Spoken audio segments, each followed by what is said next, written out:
Hi, everyone. Thank you. Thank you so much for tuning in. Thank you so much for joining us tonight for the Movement Politics Show. This is our monthly conversation series that takes a closer look at the issues, the people, and the ideas that are at the forefront of our movement for collective liberation. I'm Kiah Morris, and I am the Movement Politics Director for Rights and Democracy in Vermont, and I'm your co-host tonight.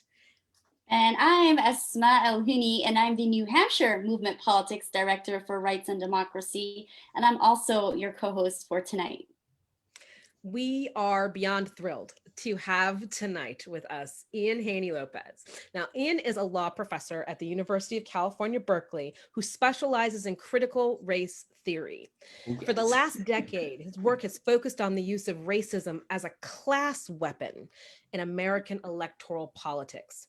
His brilliant work has been published in 4 different books, and he's a visiting professor at both Yale and Harvard. He also created a free online course that's pretty amazing, and it's called the Race Class Academy. We'll talk about that a little bit later tonight. But in the meantime, we look forward to hearing about this work and more. Welcome, Ian. Thank you so much for joining us. Kiah and Asma, so glad to be able to join you. Thanks for inviting me to chat with you folks. So, Ian, I feel like you're one of those people that I just know. And I know you don't know me, but I just feel like I know you. I read your book, Dog Whistle Politics. I've read your book, Merge Left. And I've watched a lot of YouTube videos, so I'm actually feeling really comfortable in this conversation. And I'm super excited about having this conversation. It's really needed because we keep thinking about needing a movement that can actually win. And in order to do that, we're going to need as many people joining us as possible. And it seems like you found a formula to be able to get as many people on board as possible. So Yeah. I know you said you talk about racism and politics and really needing to understand who is actually benefiting from racism. So again, just really excited about having you today. And can you just give us a brief introduction to dog whistle politics and how it has shaped our political landscape rather? Yeah, but you know what? I mean, I'm gonna back up because I want to be a lot more humble about the, because you said you found, and it's like I didn't find this. It's just that 2020, 2021, it's a different time now, and this oldest, most radical of strategies might finally work. Like that's the point, right? So what is this oldest, most radical of strategies? It's to understand that racism is an ideology invented in the context of colonialism and capitalism. That's the insight, and that's not mine, right? You can think about the first rebellions against unfree labor, even before it evolved into race-based slavery. Unfree labor from Europe, unfree labor from Africa.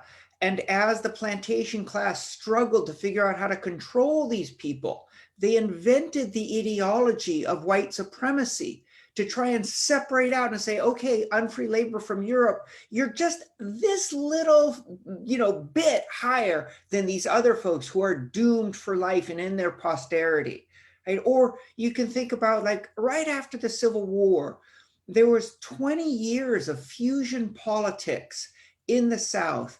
The white poor, newly emancipated African Americans working together. The big progressive advances in the country, and certainly in the South, come during this time when white and Black working people joined forces. And then the plantation class said, our route back to power is to stoke racist terrorism and to promote anew this idea that whiteness is what people need to take to bed with them. That's their security blanket. That's what's going to keep their families safe. Never mind the lack of a decent wage, right? So this, over and over again, we see this radical idea that working people of all races need to build power with each other. And in part, building power with each other means rejecting racism against any of them, right? Working hand in hand to fight racism. Or again, Du Bois writes about this, Martin Luther King with his Poor People's Movement, Dolores Huerta and Cesar Chavez with the Farm Workers Movement, Fred Hampton, the Black Panthers, right? Over and over again, we see this. The most radical movement is a movement of working peoples, a broad cross-class movement that is also expressly anti-racist. And I want to emphasize that part because so many times we're told, oh, we should have a broad multiracial movement that focuses on class. And the only way to have that is to never talk about race, right? Like the only way for us to have a 99% is if you don't divide us by always talking about racism, right? I'm saying the opposite. I'm saying the only way we have a robust 99% movement is if we center racism and we center fighting racism, because it's precisely racism that's been weaponized against us. So I didn't find this. I just think that it might work this time. And it might work for some very specific reasons, mainly because it's been so devastatingly effective in breaking the power of the white middle and working class. The white middle and working class, their lives are now in a shambles. And the GOP keeps telling them over and over again, oh, and you know why? It's because illegals and terrorists. And it's like, no, it's because of the GOP and all of their racist lies while they're busy working for, dark money and concentrated wealth. This is, I think, a pivotal moment in our country's history in the depressing sense that we're on the edge of collapse, in the emancipatory sense that this is the moment when we can get vast majorities of Americans to recognize racism against Black and brown people is the most dire threat each and every one of us faces, no matter what our race, no matter what our color. The most dire threat in our lives right now, whatever race we are, is racism, manufactured racism against Black and brown people. Ian, if you can take that a step further, because I'm really interested in this concept. I heard you starting to think about, how do we unpack? I mean, it's the foundations of critical race theory, right? But without getting too academic, if we could take a step back, what would be your definition, the way that you would describe white supremacy? Because we began saying this is the premise that is holding the entire progress of this country hostage. This is the crux. But okay, so I want to I'll do the white supremacy, but I want to be clear that the premise I'm identifying is not white supremacy. So let me try it this way. Take two, trying to reduce it to two phrases. There's white supremacy or weaponized racism. And I want to say, put the focus on weaponized racism, not on white supremacy. Okay, so coming back now, let's start. What is white supremacy? White supremacy is a set of ideas that seek to elevate whites over non-whites, which ideas have been put into practice and now have all sorts of material and institutional and cultural manifestations. And then these material manifestations are in a circular relationship with the ideas, right? Like the very structures of our society reinforce the common sense that whites are better, that people of color are worse and dangerous, which then leads to different neighborhoods, different prison populations, different populations in our boardrooms, in our leadership class. And then that reinforces, right? So you get this circular relationship. Once this stuff is sort of baked into society, it's hard to disestablish, but don't make the mistake of thinking, oh, this was started by the plantation class in the 1600s and now it's all inertia. There is a plantation class today. Donald Trump embodies today's plantation class. He's this rich, no account, bullying, sexist, billionaire con man. And his route to power, his primary route to power, was stoking racist fears while coming across to his supporters as not being racist, as in fact just saying things were common sense. Common sense in what world? In a world in which white supremacy has been baked in. But okay, that's the white supremacy part. Huge, dangerous, debilitating, not the main problem. The main problem is its weaponization by people like Donald Trump, by the entire, one of our entire political parties, the Republican Party, by dark money, like some of the biggest concentrations of wealth in our country. And I'm thinking here of like the Koch brothers, who funded Americans for Prosperity, or the Mercers, who funded Breitbart and Steve Bannon, right? Over and over again, you see these families. The Koch brothers, American for Prosperity, that's 400 of the wealthiest families in the United States funding that. Then you think about the think tanks, the Heritage Foundation, the Goldwater Institute, and then you think about the right-wing propaganda machinery, everything from Fox to, and all of these, Laura Ingraham and InfoWars, right? Like there's this entire complex of people who profit from stoking race-based hatred. It's weaponized racism, or as I like to say, like white racism, yeah, it's a thing, it's out there. And if it were just inertia, it'd be a problem. We got to deal with it. But you think about the politicians who provide fertilizer, the right-wing media system that's doing like the grow lights, right? Like, and you can think about the dark money that's busy paying for all of that. That's where the real threat comes from. And if we can't break their power, then we can't save any of our families. And let me like save any of our families. If you're from a community of color and you're looking at systematic state violence against your community in the form of aggressive policing, racist policing, mass incarceration, or mass deportation, or sort of decades now of aggressive surveillance for the Muslim community, what is the origins of that violence? It's not white racism in general. It's first and foremost politicians who've been telling their base the biggest threat in your lives comes from welfare queens and gang members. It comes from illegal aliens. It comes from Muslim terrorists. Let's crack down on them. And once we crack down on them, everything will be fine. But it never is.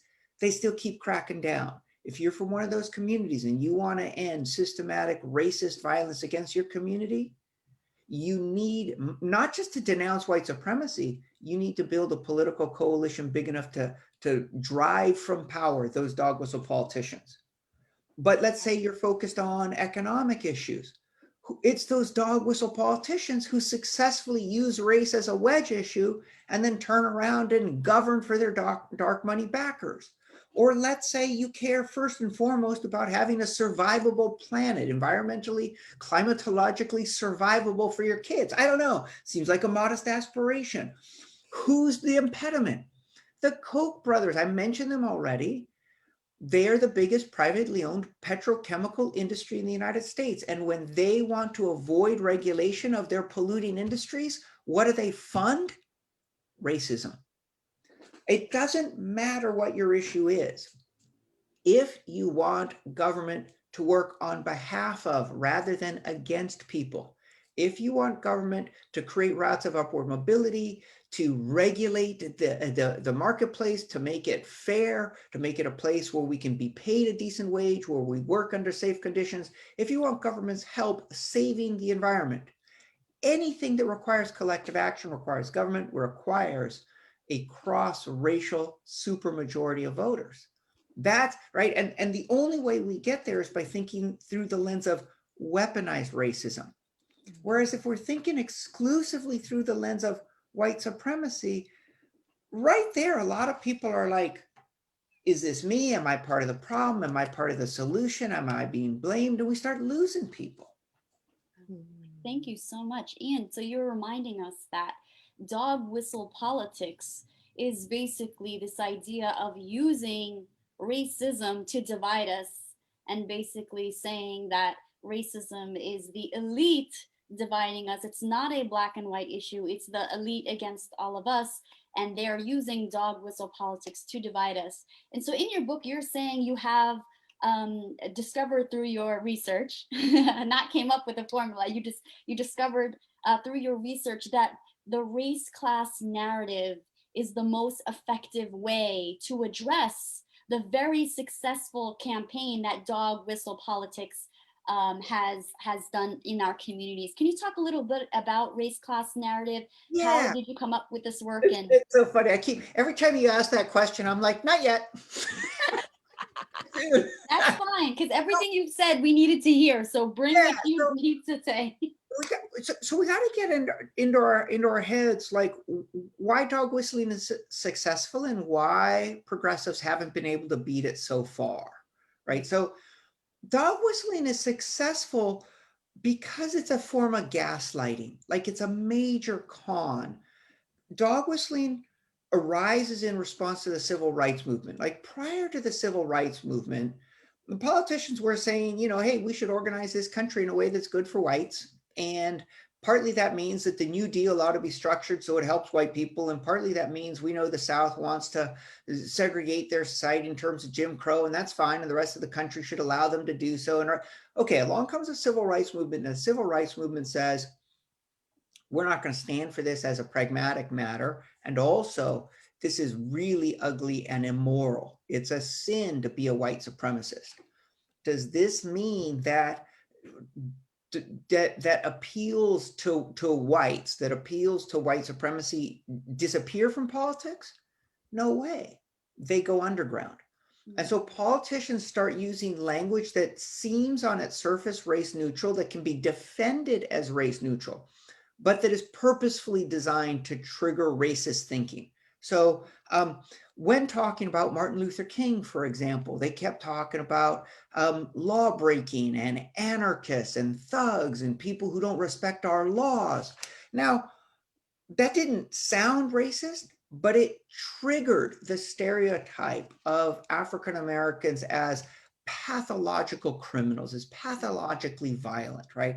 And yet, if you turned around and you said to these politicians, that's racist, they would immediately stiffen their backs and say, I'm outraged that you would say that to me. I didn't mutter a racist word. I never used a racial epithet. I didn't even refer to race. I just said law and order, thugs and criminals and anarchists ruining our country and refusing to respect hardworking Americans, right? Like that's the con. That's the gaslighting. Okay, so immediately, like by 1970, Democrats realized if you said to dog whistle politicians, hey, you're a racist, it backfired. In fact, what it allowed them to do is pretend that they were the actual victims of racism. And just to be super clear, this is a major dynamic whenever we criticize white dominance or white supremacy. It's consistent. Like within just a few years of the Civil War, politicians were saying, hey, we've done too much for African Americans. They need to cease to be the special favorites of the laws. They need to take their place as just ordinary citizens. Whites cannot be a disfavored race in this country. And you're like, y'all are out of your minds. It hasn't even been a decade and you guys are complaining like you're the victims. That's a constant for people who are privileged by a status hierarchy to feel as if when that status hierarchy is challenged, that they're being victimized. And it works in terms of this dog whistle politics too. Every time somebody on the left said, hey, Donald Trump, you're a bigot, he would turn around and say to his base, I'm not a bigot. I didn't say any racist words. I'm just talking about we need to ban Muslims from the country. But, Muslims can be any race. It's just a religion, and it's a dangerous religion that doesn't respect us. And yeah, I said China virus, but that wasn't racist. I was just trying to be geographically accurate. These people don't even want me to be accurate. And then he goes on to say, and you know what else? If they think I'm a bigot, they think you're a bigot too for supporting me. We're the real victims here. And we need to circle the wagons around defending ourselves from this racism that judges white people to be bigots just because they have an opinion that differs from the woke left, right? Like you've heard this rhetoric, you know the power of this rhetoric. Okay, so what did Democrats do when they were like, oh man, we can't call these people racist because they actually use it against us? a significant part of the left says, we're going to stop talking about race. That's the way we're going to avoid this problem. We're going to go race silent. And now there's two things happening here. One is this seems like just strategically like, okay, if we can't call them racist, maybe we shouldn't talk about it. But the other truth is a lot of these people weren't all that committed to talking about racism in the first place. So it was a pretty easy solution. And we're seeing it again, like right now with Black Lives Matter and whatnot. Right now, we're getting pushback from a lot of people who say, hey, I'm a Democrat. And the most important thing is to win elections. And the way we win elections is let's stop talking about race. And then you'll say, hey, but what about racial justice? And they'll be like, that is racial justice. We're going to get racial justice when we win elections. But to win elections, we need to stop talking about race. And then you do the next thing. You say, well, show me your history of fighting for racial justice. Like you who's telling us stop talking about race because that's the route to racial justice. How much fighting, how much have you been in the trenches for racial justice in the first place? Right? So don't come telling me the route to racial justice is to be colorblind and race silent and to, you know, and to win elections that way, right? Like, okay, so those are the stock moves. And I just want to be super clear about this. Call out the racism and you're going to lose a bunch of people. And let me just add, in all seriousness, you're not just going to lose white folks. There are a lot of people in communities of color that are super nervous about a story that says to them, hey, you know what the problem is? The problem is a country that's deeply racist, a political party that's deeply racist, millions and millions, tens of millions of your fellow Americans who are deeply racist now organize and you know hope for a better life. And a lot of people are like, I can't take that on, and I don't want to see my children through the lens of their lives will always be circumscribed by racism. And so if we on the left promote really heavily white supremacy is the problem in our country, we need to build power with people of color, obviously you're going to lose a lot of white folks, right? Because they're like, where is my place? Where do I fit? But you're also going to lose a lot of people of color. So that's one. And then there's this other side of the left that's saying, okay, we got it. The solution is we're not going to talk about racism at all. And we're just going to ask people of color to trust us. And it's like, and why should they? Because how has this colorblind left done? Right. It elected Bill Clinton, right? And who was Bill Clinton? Bill Clinton was like, I'm going to campaign for the votes of white people, cracking down on welfare, cracking down on crime. Like he himself was actually targeting people of color, right? So this is where we are with one part of the left saying we need to call out white racism. And if we lose some white folks, or if we lose some folks of color too, we don't care. Because white racism is so out of control right now, and there's so much damage being done to communities of color, we got to name it. We got to fight it. And then you got another part of the left saying, the only way we win is if we don't talk about racism, if we push back against woke politics, and if we just ask people of color and communities of color to trust us.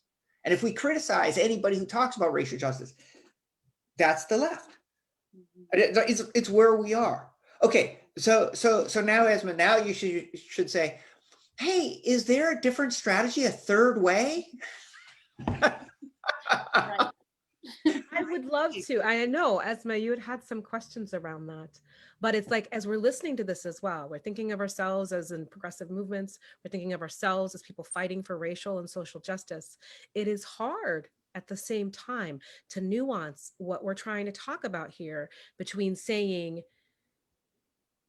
don't name the harm that's happening to you, and still teaching each other how to articulate. One of the things that makes your work brilliant is that you are articulating what we have not been able to do so. Yeah, I think we've been sort of feeling it as a gut feeling, but haven't had a way to say, this is how I can name what is both happening and what I need to do to change, to make effective change. Yeah, I agree with that. So I think that what I'm saying is name the deeper harm that's happening to you, right? So I don't want to suppress attention to racial harms to communities of color. I want to center it, but I want to center it in terms of the actual cause, the root cause of it. And it really, and this is first and foremost, for me as an academic, it started as an analytic point. And then I was like, oh my God, if this analysis is right, then what this means from a movement building point is just like opens up a whole new horizon. But I really started with an analytic point. And indeed, I started down this road when I was trying to figure out mass incarceration, racialized mass incarceration, and the targeting of Black and brown communities. And I started thinking, okay, this is white racism. This is, been institutionalized. This is this legacy that's come through from slavery through Jim Crow, surplus populations after the civil rights movement, right? And then the Obama administration continued it. And then they sort of ramped it up in terms of building the machinery of mass deportation that disproportionately went after Latinos. And I was like, I knew some of those folks. I overlapped with Obama at law school. I was like, this is not like the white racist crowd. Why are they doing this? They were doing this because they'd figured out that racial fear had become the primary language of American politics, coded, but still about racial fear. And they knew that they were going to be attacked with coded racist lies about coddling criminals and opening the floodgates to invaders of foreigners who were bringing a culture that didn't respect us. And they knew that those were going to be the stories. And they tried to insulate themselves by themselves participating in the theater of protecting white folks through government violence against communities of color. Not because they were racist, but because racism had become normal American politics, and they thought that in order to succeed in American politics, they had to participate in a theater. And I say theater because it's all about symbols and communication, but I want to be super clear. I don't mean symbols in the sense that it's only symbolic. It's not theater only in the sense that it's symbolic. It's a theater of real, massive violence, right? That dehumanizes people, right? So when I want people to name their harms, and it's the harms of mass violence against communities of color. It's the harms of a rigged economy, right? And like how hard so many of our families are struggling. It's the harms of a completely botched coronavirus public health crisis, right? Like the Republican Party preferred to turn that into a culture war issue rather than to keep people alive. Those are our harms, but I want us to name our harms in a way that we see the root of it, the way some of the most powerful people benefit by dividing the rest of us. And then if we can do that, then there's a radically new possibility for solidarity, which is, hey, we are all in this together. And yeah, there are differences. There are class differences, there are race differences, gender differences, religious differences. But the differences aren't the threat. The weaponization of the differences is the threat. Extend your hand across those differences, meet somebody new, learn something that you didn't know, a different culture, a different way of seeing the world. There's no threat there. There's curiosity, there's possibility, there's joy. But link arms and fight, because there is a real threat out there. The people who are trying to weaponize our fear and our discomfort with others who are different from us. That's the real threat. I really appreciate that, Ian, and I really loved the way you framed it as the third option. We're always thinking there's this option, and then there's the left option, as if it's only one other option, which is name the harms that happen to our community. We're being harmed this way and this way and this way. And I loved how you said dig deeper, because it's actually affecting all of us. That's right. And so I'm really interested in this third way, the race class narrative, and I want to dig a little more deeper into it. I remember in your book, you were also like researching and you were interviewing people. And I love the part where you had people being interviewed who had very different views at once. Like they were being extremely racist, and then they were being very like, no, racism is bad. So can you talk a little bit more about that and what ways, that research can help inform us as, organizers in this work?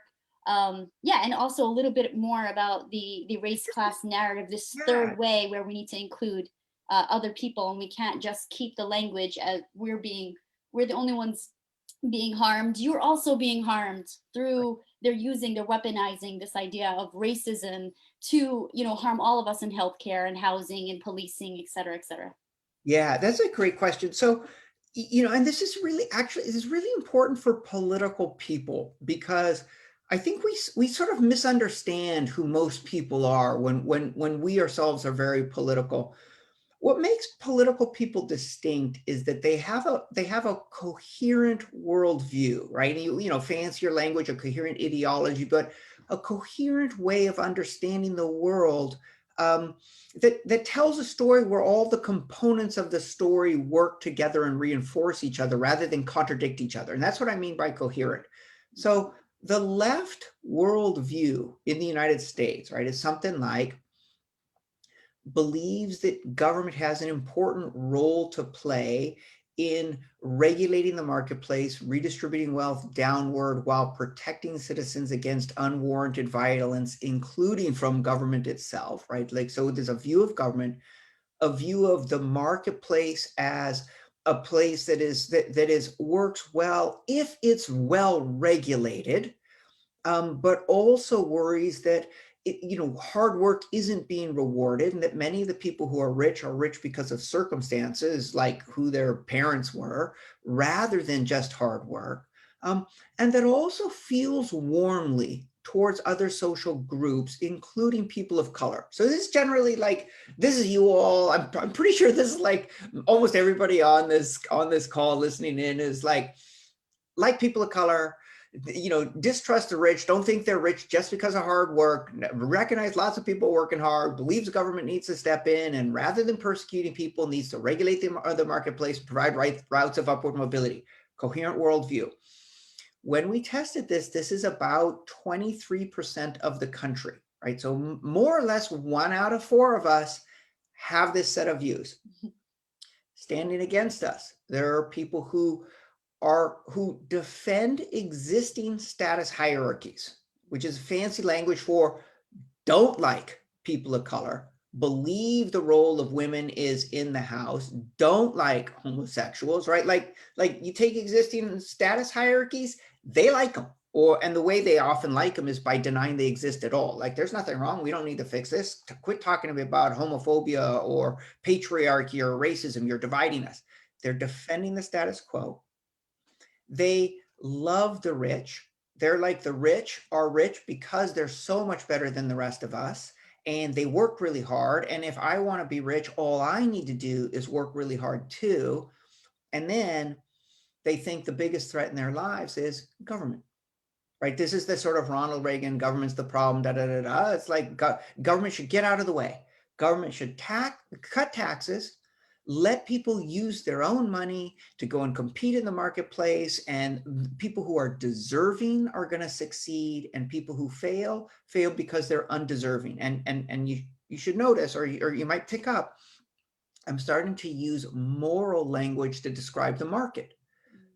For people on the left, we're like, the market is a place of economic transactions. Let's make sure that the rules are fair. For people on the right, the market is a moral arbiter. Good people succeed. People who fail are bad, right? Like, it's got this moral dimension. Again, coherent worldview. Completely wrong, but coherent. 18% of the country. Okay, so you've got 18%, you've got 23%. Neither side can win without this middle. But I always want to be super clear about the middle. The middle is not a middle in the sense of being in the center, considering aspects of both wings, and then coming to some nuanced judgment. The middle, which is about 60% of the population, they draw from all sorts of sets of ideas simultaneously and in a way that's often contradictory. Like they're not, and they're not like stepping back and being like, I need a systematic, coherent, organized way of understanding the world around me. They're more like, I'm trying to get through my life. And I've got this interest, and I've got that interest, and I've got these bills, and I got family, and I got drama, and I've got this vacation I want to take. And they're right. So all these ideas are bouncing in and out. One implication for organizers is people tend to act in terms of what they hear last. So really important in terms of like, making contact, getting your message out, repetition. Okay. But the other big implication is people have split minds. People aren't all one thing or all another. And, Esma, you're mentioning, I think, we're talking to a couple of white guys in Ohio, and one part of the interview was just brutal. They were going on about like how their neighborhoods weren't safe because of Black and brown people and welfare queens. And you're just like, this is all the racism I thought I'd hear. And then the next part of the conversation, they're talking about how their kids have friends of different races, and they don't realize how special that is. And, they pay higher taxes to make sure that everybody in the country had enough to eat, because nobody should go hungry. They don't care. That's just wrong, right? Like these are two completely different frames. One is the sort of the right wing, people of color are the threat, we're all on our own. The other is the progressive, we're in this together, we can find joy and beauty in each other, we ought to take care of each other, and government ought to do that, right? So they're just drawing from both, and it's separated by, a full breath. Like it's not like, this idea and then, tomorrow I'm going to feel this other way. It's like, it's all a jumble. I think this has profound implications for us. One, for progressives, when you're looking at people who aren't voting or aren't sure or confused about voting, or even for people who voted for Trump, do not condemn them as bigots. Yeah, they may well draw on and be susceptible to racist fears. They're overwhelmingly likely to also draw on at other times racially egalitarian commitments. They're jumbled, they're doing different things. So it's just so many times you see progressives just being like, those folks are dead to me. It's like, you're not going to build a supermajority movement by, casting into the exterior wilderness 60% of Americans. So they're just people. So that's, which is, to me, it's like, this is one of our progressive values itself, is to recognize our shared humanity. And recognizing our shared humanity means recognizing that humanity is deeply flawed, right? Like that's part of it. It's not all beautiful. There's some really flawed aspects, and yet we're human, right? So that's one. The other big one, I think, is this helps us understand why we really might be able to succeed with these folks, because the kernels of our ideas are already out there. The belief that we are connected across race lines, the belief that government should be fighting for working people and not for the very rich, the belief that right now the market is rigged. It's not like there's only a quarter of us that believe that, and we've got to climb Mount Everest to convince everybody these other things. They already see that too. It's just that it's part of a jumble of beliefs, and people are trying to figure out the most important questions for them are like, how do I take care of my family? How do I make it through this week? How can I make sure that I can retire, or that I can provide healthcare for my loved ones? We need to connect up our ideas, our ideals, to those really basic stories, right? And so this is to bring it back to naming people's truths. People deeply sense that we're racially divided. They deeply sense that the system is rigged. They're not sure why that is or how those are connected. That's the race class narrative that we've been referring to. The race class narrative is saying to people, we're in a class war, that the rich are winning. And their number one weapon is stoking division. They stoke fear and hatred mainly along race lines, but they don't care. They'll stoke any sort of fear and division. If it's fear of Muslims, they'll do it. If it's fear of like transgender folks, they'll do that. They don't care. What they really want is the power that the few can wield when all the rest of us are fearing and fighting and punching down at our neighbors. And if that's what's happening to us, then live your highest ideals. Believing in your neighbors, believing in racial equality, believing in our shared human dignity, because it's actually your highest ideals that are the most pragmatic way to save your family. If division is the weapon, then building solidarity is the best defense, the best way for us to fight back. And that pragmatic commitment to building solidarity draws on our highest ideals, right? And so this is the message that we've been using. This is the message we've been testing. It's incredibly effective in terms of the sort of message testing and focus groups and poll testing. And I think it's so effective because it names truths that people are already halfway towards. And then it says to people, it's your ideals that are the pragmatic way to take care of your family. And people are hungry for that. They want that to be true. They want to believe it. Right now, yeah, okay. I'll stop. I gotta just keep going. So you're really speaking about trying to create a different way to communicate. And so this is almost going to be a way of people need to learn a new language in order to do this. People need to learn a completely different vernacular, because that is not the way that we currently communicate. That's not even the way that we message things. So even just the olive branch right now feels like a loaded thing. I know. What are some techniques that you found, particular tools? I mean, without us having to go and learn how to do, political messaging, because we can't all do that. Not everybody has that expertise, just like everybody can't be a lawyer, right? We can't all go to law school. What are some ways that we can start to do that? Is it just about a curiosity and inquisitiveness? Is it around how do we start to change that very messaging? Right.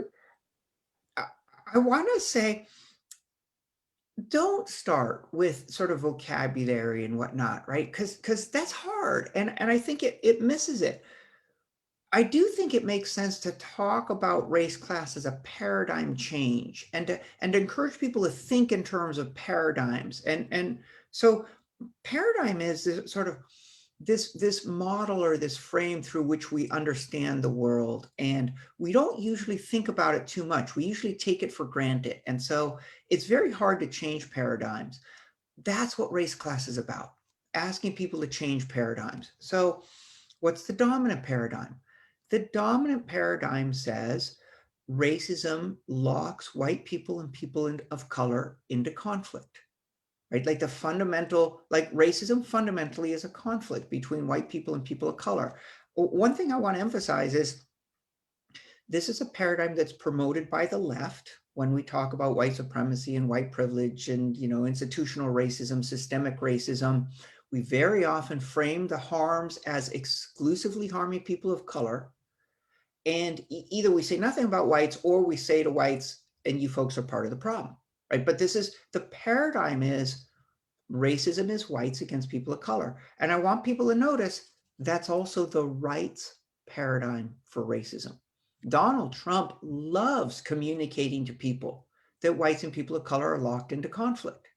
He's just saying, so stand with white folks. If we turn around and say, yeah, you're right, whites and people of color are locked into conflict, stand with people of color, we've actually done a lot of the rights work, right? So that's the dominant paradigm for 99% of the people in the United States is whites and people of color are locked into conflict. Now, some people are responding by saying, well, I'm going to stand with my group. Other people I'm going to stand with my group. But that's the dominant paradigm. And we need to change that because it's not true. Racism fundamentally is a weapon of the powerful against all the rest of us that succeeds by promoting an idea of white over non-white. The white over non-white is still there. I don't want to be understood as, one of these colorblind Marxists who is like, racism's a myth and it's the only conflict is between the rich and the rest of us. It's like, I get the rich and the rest of us, but let's be clear. Their primary weapon is racism. We can't just write it off. In fact, their primary weapon has been racism for 400 years, and racism is a hell of a multi-headed hydra right now. Don't blow it off. It will kill us, right? So it's like, so what is our paradigm of racism?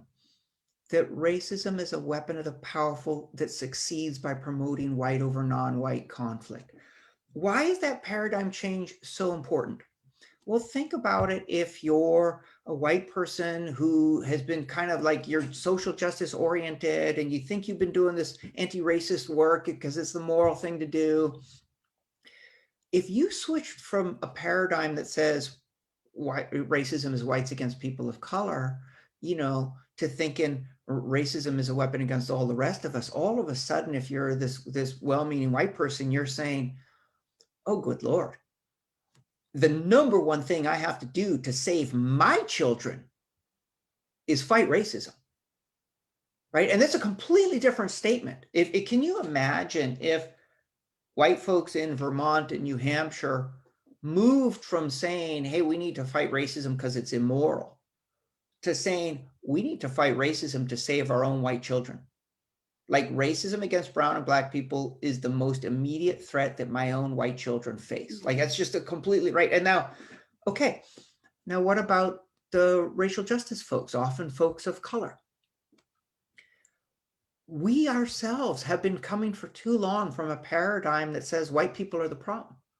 And now, and I think, Kiah, you really named it. Now, for us even to say we need a multiracial coalition in which whites are an equal and valued a member, that sounds like betrayal. That sounds like, you're providing aid and comfort to the enemy. I mean, I can't tell you how many times people are like, they'll say to me, it sounds like you want white people to participate in this movement. And I'll be like, I do. Yeah, I do. And they're like, when did you become a sellout? I'm like, wait. We are not going to get racial justice for communities of color without white people being active in equal parts of our movement, right? And so this paradigm change is saying to, like, the left, whether you come into the left with racial justice being your number one issue, or you come into the left thinking, I really want to focus on this other stuff, and yeah, I can do racial justice because it's a moral thing, whatever your perspective. This paradigm change is saying to people, we need a different vision of the route to the future. The route forward for all of our families is a cross-racial movement in which whites are an equal and valued part.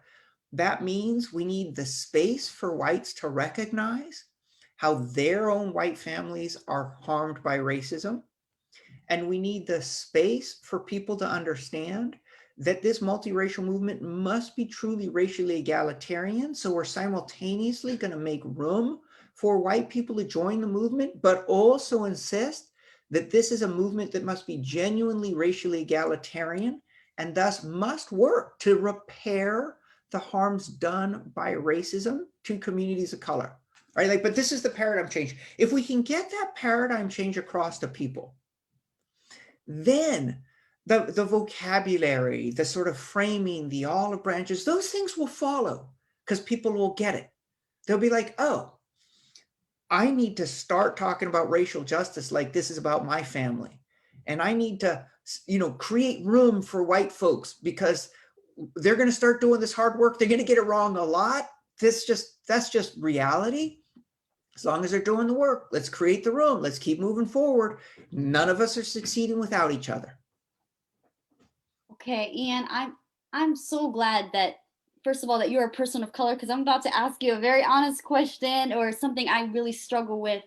And so I think I could do this in this space, being that I know you understand what I'm saying as a brown Latinx person, me being a brown Muslim woman, Kiah being a Black woman. I think we can all understand what I'm about to ask. So I hope you can give us some clarity We get the idea of a paradigm shift.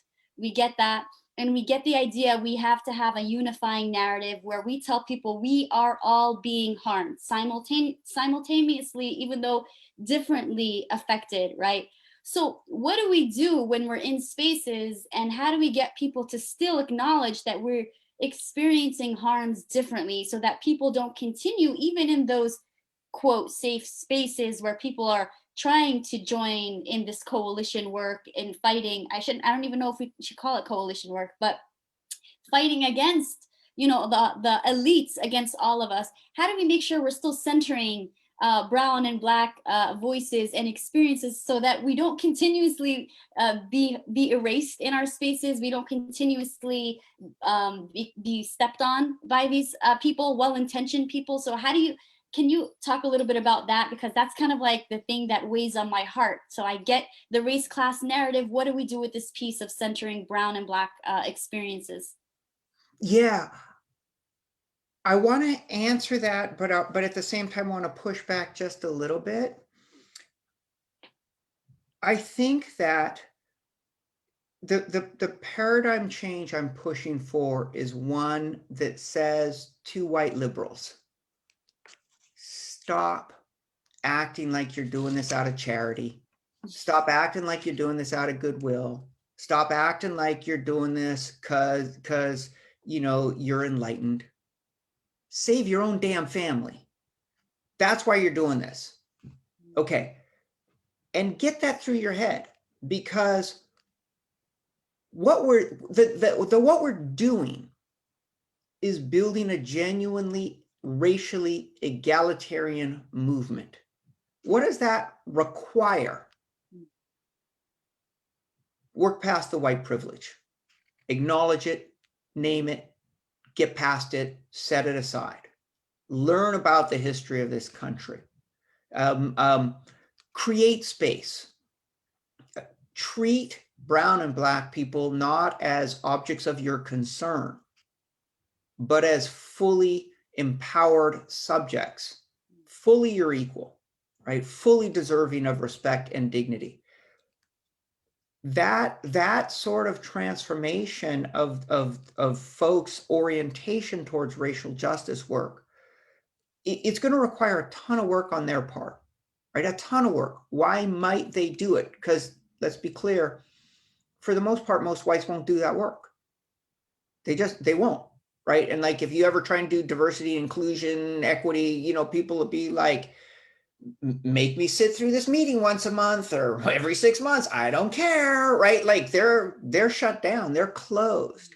So I think that the vision that we have to insist on is a vision of a truly egalitarian movement that really promotes, that embraces, that for the first time creates what full racial equality looks like across different racial groups, right? And that holds that up as the goal.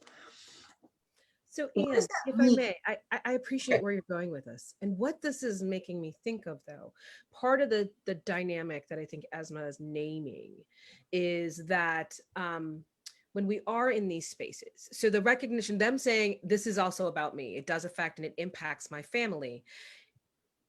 We will often hear, okay, but what about the poor whites? How does this center the disability community? What's going on? We're leaving behind everybody else if we just use a racial justice narrative and a lens about looking at this work.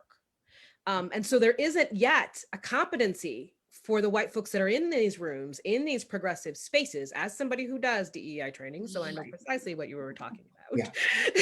That there is not an understanding or competency in what whiteness encapsulates. Yes. When we are working on anti-racist work, when we are trying to dismantle those ways that racism is weaponized, we're not thinking about the other modes of oppression and the other groups that are forced into marginalization because they do not fit this definition of whiteness. Right. That is beyond just thinking about a racial identity, but it includes able-bodied, Christian faith, right, male, all of those pieces, right, that say this is whiteness. Yeah. So these folks are going to come into these spaces and they're going to struggle with that. And so again, us trying to make this new narrative, how do we, again, we need to keep pushing the boundaries of this new language that we're going to try to learn. So I think that the key for me is the idea of divide and conquer. And sometimes what I've said to folks is like, you know, there is money power. There's power from money.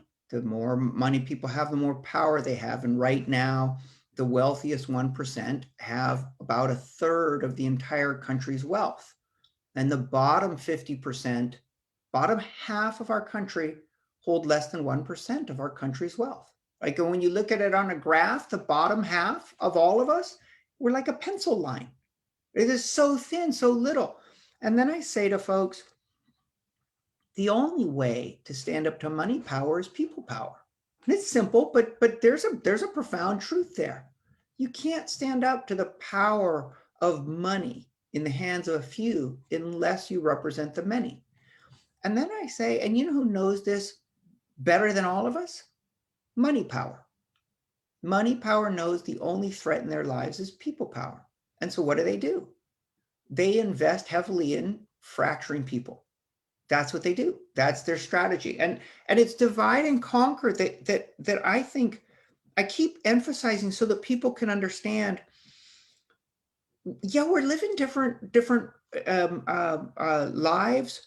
We find ourselves placed in terms of different social hierarchies. For some, the most immediate source of oppression can be race, or it can be gender, or some combination, or sexual orientation, or class, or ability, right? We may find ourselves in very different positions in terms of these various social hierarchies.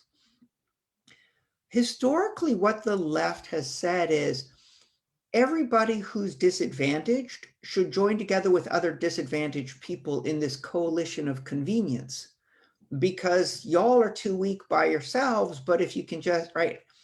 Except the thing is, it is just a coalition of convenience. And the moment it's inconvenient, the coalition collapses.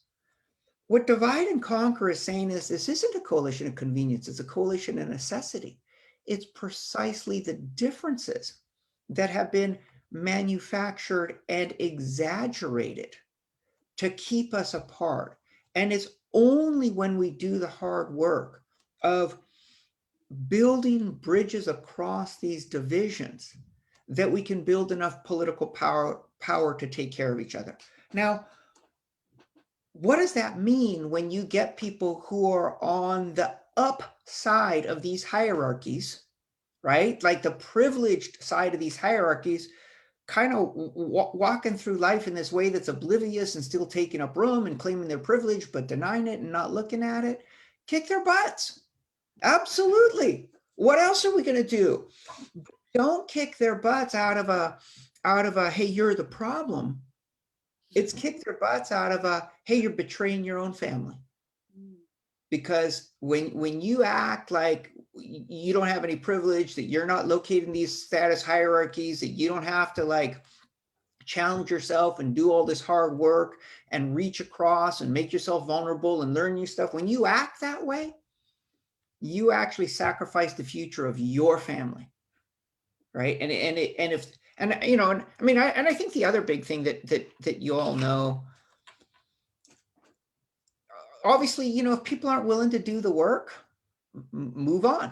You can't rescue someone who won't do the work. What we can do with race class, though, is explain to people clearly why they have to do the work and for whom they're doing the work, right? Because we're trying to build a sense of human connection when the most powerful forces in American society right now are busy trying to destroy a sense of human connection. So it's not like, I mean, it'd be hard enough, like, okay, we got to build a sense of human connection with people who we don't know, with strangers. It's hard enough to connect with strangers. And if it's just like social world, we'd be lucky to be in that situation. We're in a much more difficult situation. We're like some of the wealthiest family dynasties, backed by an entire political party, backed by an enormous propaganda machine. is doing everything they can to encourage us to fear and hate each other. And it's in that context that we have to say, this is the lift. This is the work. This is what we have to do, is make those connections. And you know, and it's going to be enormously difficult. It is enormously difficult. Because it's so difficult, we have to have a very clear why. Why are we doing this? Right? And I think that the strongest argument for anybody is because this is how you're going to save your family, your own family, and also do the right thing, honor your highest ideals. But first and foremost, this is the only way you save your own family. Okay, I wonder if we have time for one more question, because I have to ask this. There are things happening on the New Hampshire side, and I'd love to hear your opinion on it. Good? Okay, so Yeah. thank you so much. So in the New Hampshire legislature, they're trying to pass a version of Trump's executive order on divisive concepts amendment. We know Idaho recently passed a version of it, which would basically prohibit conversations or discussions or trainings around systemic racism in the state of New Hampshire. So how do you suggest we talk to people about that? Because I get the paradigm shift, but like particularly around this particular bill, shutting down conversations, how do I talk to people and say, hey, you have something at stake in this as well. We need you to get on board, as well as how do we convince legislators that, you know, this bill's language, as good as it sounds, is quite harmful and is not something that we need, and it's going to harm all of us. How do you think we use the race class narrative to win the hearts of legislators, but also people, white people who literally believe that somehow they are the oppressed peoples in this discussion, because that's literally what they made it out to be. The Yes. poor white people, that's the new class of oppressed peoples in the United States of America. So if you can talk a little bit about that. Yeah, I'm glad you asked. So these new attacks on the 1619 Project and on critical race theory, it's classic dog whistle politics, right? So it's a lie intended to stimulate racist fears, but while allowing plausible deniability. So what is the racist fear that they're stimulating? The racist fear is Black and brown people hate white people and are a threat to them. And as soon as Black and brown people get power, white people watch out. That's the lie, right? But that's what they want to promote. Right. And then their plausible deniability, they turn around and say, you know, hey, we're not doing this because we're racist against Black and brown people. We actually are against racism. The 1619 Project and critical race theorists, they're the real racists promoting race hatred, right? So they're simultaneously promoting a racist fear. Black and brown people are going to go get white people because they hate them. And then they say, but the reason we're doing this is because we actually believe in racial equality, unlike them, right? So the whole thing is gaslighting. Now, can you defeat that sort of politics by arguing about what critical race theory is or isn't? No way, right? Because the story is, here's this group of critical race theory people who hate you, and they're going to come in and like ruin your children's lives. And now if somebody says, well, actually they're different, we should debate it. If you're a voter, you're just thinking, well, maybe they are that way, maybe they're not. Why would I take a chance? Just why would I do that? Why would I take a chance, right? So you can't win by debating the lie, like internal to the lie.